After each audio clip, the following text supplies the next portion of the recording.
So hey guys, welcome back to my channel. I am back with another video. So आज की इस video में भाई थोड़ा फैट लॉस के ऊपर वीडियो बनाना। भाई इंटरमीडिएट फास्टिंग ट्राई कर ना भाई, उससे मसल लॉस होता है। कुछ भी।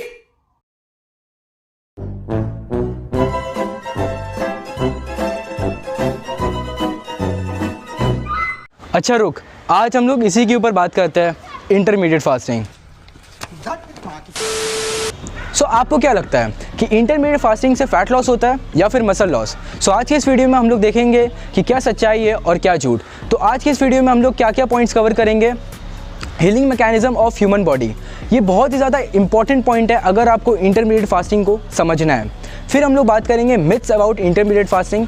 उसके बाद हम लोग बात करेंगे फैक्ट्स अबाउट इंटरमीडिएट फास्टिंग। फिर हम लोग बात करेंगे कि ये इंटरमीडिएट फास्टिंग आपके लाइफस्टाइल को कैसे बदल सकता है। फिर हम लोग बात करेंगे कि टाइप्स ऑफ इंटरमीडिएट फास्टिंग।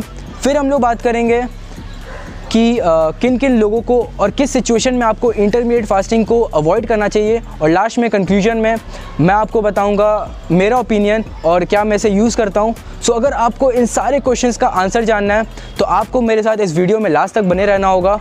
तो फिर बिना टाइम वेस्ट किए चलिए शुरू करते हैं। सबसे पहले हम लोग डिस्कस करते हैं healing mechanism of human body. सबसे पहले मैं आपसे क्वेश्चन पूछना चाहूँगा कि जब भी आपके हाथ में कट लग जाता है, अगर वो छोटा सा कट है तो आपने ध्यान दिया होगा कि वो थोड़ी देर बहता है, उसके बाद अपने आप रुक जाता है। ये क्या है? इसे आप जानते होंगे, इसे कहते हैं क्लॉटिंग। तो ये कोई आपसे बाहर से नहीं होता है, ये आपके बॉडी खुद ही करता है। उसको पता चल जाता है कि अच्छा यहाँ पे कट हुआ है तो यहाँ पे मेरे को अब खून को रोकना होगा, तो अब मैं क्लॉटिंग करूँगा। तो एक और क्वेश्चन पूछना चाहूँगा मैं आपसे कि जब भी आपके बोन में फ्रैक्चर हो जाता है तो आप ज़्यादा से ज़्यादा क्या करते हो? उसमें आप प्लास्टर चढ़वाते हो। तो प्लास्टर बेसिकली क्या करता है? वो आपके बोन को नहीं ठीक करता है, वो आपके जस्ट बोन को एक पोजीशन में रखता है। और बाकी काम क्या करती है? आपकी बॉडी क्या करती है? जहाँ पे फ्रैक्चर है उसे खुद ब खुद भरती है। तो ये क्या है? ये बॉडी का करिश्मा है। सो आपको नहीं पता है कि आपकी जो बॉडी है वो कितनी ज़्यादा ब्यूटीफुली डिज़ाइंड है और वो कितना ज़्यादा कॉम्प्लेक्स भी है। सो हीलिंग मैकेनिज्म का बेसिकली क्या मतलब हो गया कि अगर आपके बॉडी में कोई भी अनवांटेड पार्टिकल्स आते हैं तो वो खुद ब खुद उससे लड़ती है और आपके बॉडी को बचाती है। इसमें सबसे बड़ा हाथ किसका होता है? आपके इम्यूनिटी का। अगर आपका इम्यूनिटी बहुत ही ज़्यादा स्ट्रॉन्ग है तो वो कोई भी जर्म्स या फिर कोई भी बैक्टीरिया से लड़ सकता है और आपके बॉडी को बचा सकता है। तो इस पॉइंट को आप याद रखिएगा, इसके बारे में हम लोग आगे बात करेंगे। सो उससे पहले मैं आपको बता दूँ कि इंटरमीडिएट फास्टिंग होता क्या है। बहुत लोगों को ये डाउट रहता है कि भाई इंटरमीडिएट फास्टिंग में तो भाई कुछ खाना नहीं खाना पड़ता है, भूखा रहना पड़ता है। तो गाइस, ऐसा नहीं है। It is a method of eating between intervals. इसका क्या मतलब हुआ कि आप जो खाना खा रहे हैं उसे आप प्रॉपर्ली कस्टमाइज़ कर रहे हैं। उसे आप कैसे कस्टमाइज़ करोगे मैं आपको वीडियो के आगे में बताऊँगा। तो हाँ, हम लोग बात कर रहे थे healing mechanism of human body. तो सोचिए, जब भी आप नॉर्मली आप कैसे खाना खाते हो? आप सुबह उठते हो 8 बजे, आप अपना ब्रेकफास्ट करते हो, फिर आप दोपहर में लंच करते हो, फिर रात को खाना खाते हो। खा लिया आपने, फिर आप सोए, आप फिर से उठे 8 बजे। जो बीच में जो गैप होता है ना, जब आप रात को सो रहे होते हो, उसमें भी आप दूध पी के रात को एकदम हैवी डिनर खा के आप सो रहे हो। जो आपकी जो बॉडी है वो तो रात भर आपका जो खाना है उसको डाइजेस्ट करने में ही निकाल देती है। आपकी बॉडी को हील करने का टाइम कब मिलेगा? आप खुद सोचिए। आपने ब्रेकफास्ट खाया, ठीक है, वो कैलोरी सब बर्न हुआ, आप काम कर रहे हो। दोपहर में आपने खाया, ठीक है, रात को आपने खाया, फिर रात को सो गए। पर रात को ऐसा तो नहीं है ना कि आधा घंटा में आपका सारा खाना डाइजेस्ट हो जाए, उसको भी तो टाइम लगता है। फिर जैसे ही आप सुबह उठते हो आप फिर से खाना स्टार्ट कर देते हो। तो आपकी जो बॉडी है उसको हील करने का टाइम कब मिलेगा? इसका आपको मैं सबसे अच्छा एग्जांपल दूं, जो आपका लीवर होता है। अगर आपको पता ही होगा कि जो आपका लीवर है, अगर वो 80% भी डिस्ट्रॉय हो जाए ना, मतलब डैमेज हो जाए, तो वो फिर से खुद ब खुद फिर से बन सकता है। कैसे बनेगा? अगर आप उसको टाइम दोगे, उसका आपको केयर करना पड़ेगा। ये नहीं कि आपका लीवर डैमेज हो गया तब भी आप जो तला हुआ खाना वो खाए जा रहे हैं, उसको आपको हील करना पड़ता है ताकि वो फिर से बन सके। वैसे ही आपको अपने बॉडी को भी उसी प्रकार आपको टाइम देना पड़ेगा। अगर आप नहीं दे रहे हो तो आप सबसे बड़ा गलती कर रहे हो। सो आई होप कि आपको समझ में आ ही गया होगा कि healing mechanism of human body और इंटरमीडिएट फास्टिंग का क्या रिलेशन है। इंटरमीडिएट फास्टिंग पहला बात तो काफ़ी ज़्यादा अच्छा होता है आपके बॉडी के लिए, और उसकी क्या क्या फ़ायदा है, क्या क्या मिथ्स है, मैं सब आज क्लियर करूँगा। तो चलिए हम लोग बात करते हैं हमारे दूसरे पॉइंट के बारे में, वो है मिथ्स अबाउट इंटरमीडिएट फास्टिंग। इसमें जो सबसे पहला मिथ है ना, वो है आपका जो मेटाबॉलिज्म है ना वो डिक्रीज़ कर जाएगा मिथ के अकॉर्डिंग, जो ऐसा एकदम नहीं है। तो पहले मैं आपको बता दूं कि आपका जो मेटाबॉलिज्म है डिक्रीज़ कब करता है। आपका मेटाबॉलिज्म तब डिक्रीज़ करता है जब आप खाना ही नहीं खाते हो। पर इंटरमीडिएट फास्टिंग में ऐसा नहीं है कि आप खाना ही नहीं खा रहे हो, आप खाना खा रहे हो पर एक प्रॉपर इंटरवल में खा रहे हो, और ऐसे इंटरवल में खा रहे हो कि आप अपने बॉडी को हील करने का टाइम दे रहे हो और आप अपना नॉर्मल खाना, न्यूट्रिशन सब कुछ नॉर्मली ले रहे हो। तो उसमें मेटाबॉलिज्म कैसे डिक्रीज़ हो गया यार? मेटाबॉलिज्म तब डिक्रीज़ होता है जब आप खाना ही नहीं खाते हो, जब आप 2-3 दिन तक भूखे रहते हो, जब आपका बॉडी में न्यूट्रिशन ही नहीं रहता है, तब आपका जो मेटाबॉलिज्म है तब डिक्रीज़ करता है। तो ये बहुत ही ज़्यादा बेकार मिथ है, इसमें कभी भी विश्वास मत कीजिएगा।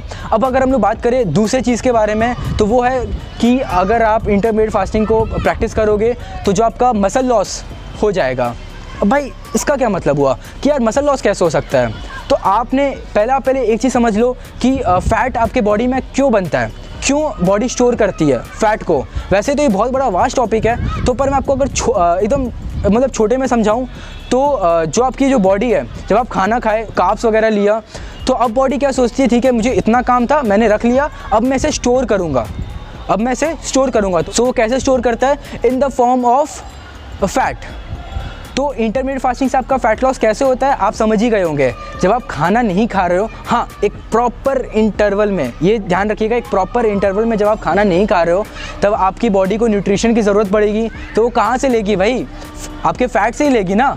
तो इसमें आपका फ़ैट लॉस हुआ। अब आप बोलोगे कि भाई मसल लॉस भी तो हो सकता है, पर आप जब बहुत लंबे टाइम तक आप खाना नहीं खा रहे हो, फिर वही बात हो गया ना। अगर आप 2-3 दिन तक कुछ खाना वगैरह नहीं खा रहे हो, 1-2 दिन तक नहीं खाना खा रहे हो, तो सोचिए, सबसे पहले सोचिए कि आपका सबसे पहले तो मेटाबॉलिज्म डिक्रीज़ करेगा, क्योंकि आपके बॉडी में प्रॉपर न्यूट्रिशन नहीं जा रहा है। अब आपका बॉडी ने आपके फ़ैट को तो यूज़ कर लिया, पर अब वो क्या यूज़ करेगा? उसको तो न्यूट्रिशन चाहिए ना आपको ज़िंदा रखने के लिए। अब वो यूज़ करेगा मसल को, पर आप तो वैसे कुछ करोगे ही नहीं, आप स्मार्टली खेलोगे। सो वीडियो के आगे मैं आपको बता ही दूंगा कि जो आपकी जो प्रॉपर इंटरवल ऑफ टाइम है ईटिंग और इंटरमीडिएट फास्टिंग की, वो मैं आपको जो बेस्ट से best type of intermediate fasting है वो भी मैं आपको बताऊंगा। तो पहले आप इन दोनों मिथ को क्लियर कर लो, तो ना ही आपके जो मेटाबॉलिज्म है वो डिक्रीज़ करता है और ना ही आपका मसल लॉस होता है। फिर अब अगर हम लोग बात करें बेनिफिट्स अबाउट इंटरमीडिएट फास्टिंग, सो वैसे तो इसके बहुत सारे बेनिफिट्स हैं, पर आज मैं आपसे इसके 3 बेनिफिट्स के बारे में बात करूंगा। सो जब से पहला बेनिफिट है वो है जो आपकी जो ब्लड प्रेशर होता है, इसको ये बहुत ही अच्छी तरह ऑप्टिमाइज़ करता है। सो अब अगर हम लोग बात करें दूसरे पॉइंट के बारे में, तो वो है increase in metabolism. Obviously so जो आपकी मेटाबॉलिज्म जब इंक्रीज़ होती है तब उससे क्या क्या फ़ायदा होता है? तो जो आपकी जो प्रोडक्टिविटी होती है ना, वो तो ऑब्वियसली इंटू 100 हो जाती है, क्योंकि आप बहुत ही ज़्यादा एनर्जेटिक फील करते हो पूरे दिन।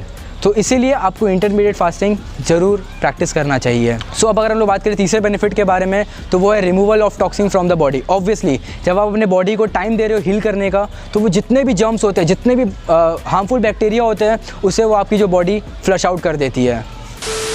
तो चलिए अब हम लोग बात करते हैं कि जो इंटरमीडिएट फास्टिंग है वो आपके लाइफस्टाइल को प्रॉपर्ली कैसे बदल सकता है। तो चलिए हम लोग बात करते हैं पहले पॉइंट के बारे में, वो है कैलोरी कंट्रोल। ऑब्वियसली जब आप इंटरमीडिएट फास्टिंग कर रहे हो, जब आप अपने मील्स को प्रॉपर्ली कस्टमाइज़ कर रहे हो, तब आप कभी भी कुछ भी अनसन नहीं खा सकते हैं। तो आपकी जो कैलोरीज होती है, आपको पता रहता है कि अच्छा मैं इतनी बार खाना खा रहा हूँ तो मैं इतना कैलोरी इंटेक कर रहा हूँ, तो आपको पता रहेगा कि आप क्या खा रहे हो और कितना खा रहे हो। तो अब अगर हम लोग बात करें दूसरे पॉइंट के बारे में, तो वो है रेस्ट्रिक्शन ऑफ अनहेल्दी फूड। क्यों? क्योंकि आपको ही पता है कि आप अपने दिन में कुछ limited amount of food he intake कर पाओगे, तो आप ऑब्वियसली उसे हेल्दी फूड से ही रिप्लेस करोगे ना। सो फाइनली चलिए अब हम लोग बात करते हैं सबसे इंपॉर्टेंट टॉपिक के बारे में, वो है इंटरमीडिएट फास्टिंग कैसे करें और कब करें। तो आज मैं आपको टोटल 2 टाइप्स के बारे में बताऊंगा, आपको जो सही लगे आप उन दोनों टाइप में से कोई भी टाइप को अप्लाई कर सकते हो। तो जो सबसे पहला टाइप है वो है 16:8। अब ये क्या हुआ, तो मैं आपको बता दूं कि आपके दिन में टोटल 24 घंटे होते हैं। इन 24 घंटों में से आप जो 16 घंटा है उसमें आप प्रॉपर फास्ट करो, उसमें आप सिर्फ नॉर्मल पानी पियो और कुछ मत खाओ, और जो बाकी के 8 घंटा है उसमें आप अपने खाने को नॉर्मली खा सकते हो। अब आप मेरे से पूछोगे कि भाई से कैसे करें, तो अगर आप मेरा मानो तो आप अपना पहला मील लो दोपहर के 12 बजे, और जो आपका लास्ट मील रहेगा वो रहेगा आपके शाम को 6 बजे। सो इस टाइम पीरियड में आप खाओ, जो आपको जो खाना है खाओ, बाकी शाम को 6 बजे से लेके अगले दिन के दोपहर 12 बजे तक आप कुछ मत खाओ। आप अपने बॉडी को टाइम दो हील करने का, और अगर आप इसे प्रैक्टिस करते हो तो आपको थोड़े दिनों में विजिबल चेंजेस ज़रूर देखने को मिलेंगे। सो अगर आप लोग बात करें कि 16:8 आप हफ्ते में कितने बार प्रैक्टिस कर सकते हो, तो मेरा ये आंसर है कि आप इसे हर दिन प्रैक्टिस कर सकते हो। अब अगर हम लोग बात करें दूसरे टाइप के बारे में, तो वो 24 hours of intermediate fasting. So I hope कि इसमें आपको कुछ समझाने का ज़्यादा ज़रूरत नहीं है। इसके नाम से आपको पता चल गया होगा कि आपको 24 घंटे का फास्ट रखना होगा, जिसमें आप सिर्फ ना पानी पियोगे। और बात करें कि आप इसे हफ्ते में कितने बार प्रैक्टिस कर सकते हो, तो ऑब्वियसली आप इसे हर दिन नहीं प्रैक्टिस कर सकते। आप इसे हफ्ते में 1 या 2 बार ज़रूर प्रैक्टिस कर सकते हो। सो ये दोनों टाइप्स है, आपको जो सही लगे आप चूज़ कर लो। सो अब अगर हम लोग बात करें कि किन किन लोगों को इसे प्रैक्टिस नहीं करना चाहिए, तो मैं आपको 3 नाम बताऊंगा। सो जो सबसे पहला नाम है प्रेग्नेंट वुमेन, फिर आते हैं चिल्ड्रंस अंडर 16, फिर आते हैं अंडर वेट लोग। इन लोगों को क्यों नहीं करना चाहिए? क्योंकि उस टाइम पीरियड में इन लोग को न्यूट्रिशन की बहुत ही ज़्यादा ज़रूरत पड़ती है। तो मैं इन्हें सजेस्ट एकदम नहीं करूँगा कि आप इंटरमीडिएट फास्टिंग करो, अगर आप इन तीनों कैटेगरी में से किसी के भी अंडर आते हो।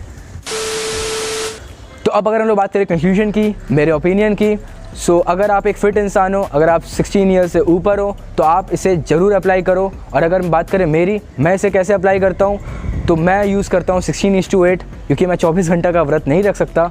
और मैं जो 16:8 है, मैं हर दिन नहीं इसे यूज़ करता हूँ, मैं इसे हफ्ते में एटलीस्ट 2 या 3 बार यूज़ करता हूँ। और मेरा आपको यही सजेशन रहेगा कि आप भी इसे अप्लाई करो एटलीस्ट हफ्ता में 2 या 3 बार। आपको कुछ ही दिन में विजिबल चेंजेस ज़रूर देखने को मिलेंगे।